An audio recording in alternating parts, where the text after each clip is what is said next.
যৌথ ফ্যামিলি নাটকটির 24তম পর্ব দেখুন ছোট কাকাকে ধমকাচ্ছে ছোট কাকি সত্য কথা বলার জন্য এবং জহির সাহেবের স্ত্রী রাগ হয়ে উঠে যাচ্ছে। জহির সাহেব মনের আনন্দে বলল, এবারের মতো বেঁচে গেলাম।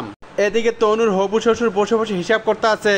তনুর হবু স্ত্রী তার বাবার জন্য চা নিয়ে আসলো। এদিকে তনুর হবু শ্বশুর তার মেয়েকে জিজ্ঞেস করে, মা তোর কাছে একটা কথা জিজ্ঞেস করে খানবাড়ির সাথে আত্মীয় করা ঠিক হবে? তখন মেয়ে উঠে বলল, বাবা আপনি যেটা ভালো মনে করেন। এদিকে তনু কাউকে না বলে আঙ্গুরি বাড়িতে চলে এলো। তনুকে দেখে ফেললো বাবর ও তার ছেলাপালাগুলো। তনু বাড়িতে ঢুকে বলল, কেউ আসেন নাকি বাড়িতে? তখন আঙ্গুরি ঘর থেকে বের হয়ে বলল, কে আসছে? আঙ্গুরি মুচকি হেসে বলল, কে বাঁচতে আসছো?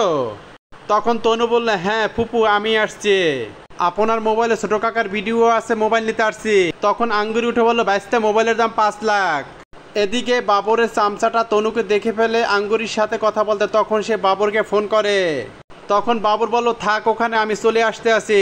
এদিকে তনু আঙ্গুরি মোবাইলটা নেওয়ার জন্য 20,000 টাকা সাধে। তখন আঙ্গুরি বলে, এখান থেকে ফোট না মারি খাবি। এদিকে তনু আঙ্গুরির হাত থেকে মোবাইলটা নেওয়ার জন্য অনেক দস্তাদস্তি করে দুজনে। এর মধ্যে বাবর চলে আসে আঙ্গুরির বাড়িতে, তার চেলাপালাকে নিয়ে এসে তনুকে ধরে তার হাত দুটি বেঁধে ফেললো। এরপর বাবর আঙ্গুরিকে বলে, এবার বিচারটা কঠিনভাবে হবে, চাচা তো ফেসেছে, বাইস্তাকে ফাঁসাবো। তনুকে আঙ্গুরির ঘরের খুঁটির সাথে বেঁধে ফেললো।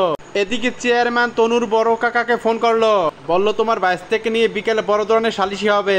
চেয়ারম্যানে তনুর বাড়িতে চৌকিদারকে পাঠালো। তখন তনুর বড় কাকি বের হলো ঘর থেকে। এদিকে তনুর কথা শুনে সকলে কান্নায় ভেঙে পড়লো।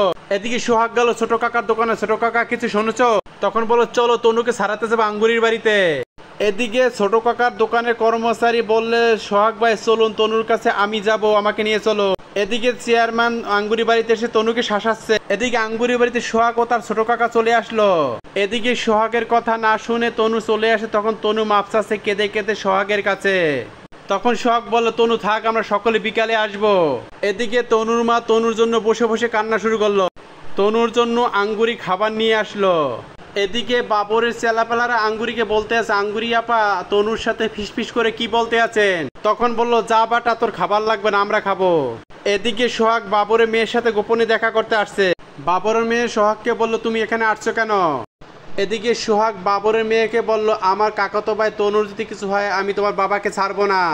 এদিকে বাবর উঠে বলল, এই যে তোমার মেয়ে চলে এসেছে, এই মেয়ে তুই কোথায় গেছিলি? তোর মা তোকে খোঁজাখুঁজি করতে আছে। এদিকে বাবরের মেয়ে উঠে বলল, বাবা তুমি এখন কোথায় যাচ্ছ? তোমার সাথে আমার কথা আছে। বাবর উঠে বলল, এখন সময় নাই, আমি সালিশি থেকে রাতে এসেনি। এরপর বাবর তার মেয়ের দিকে বড় বড় চোখ তুলে তাকিয়ে রইল। 24তম পর্ব এখানেই শেষ। 25তম পর্ব দেখার জন্য অনুরোধ রইল।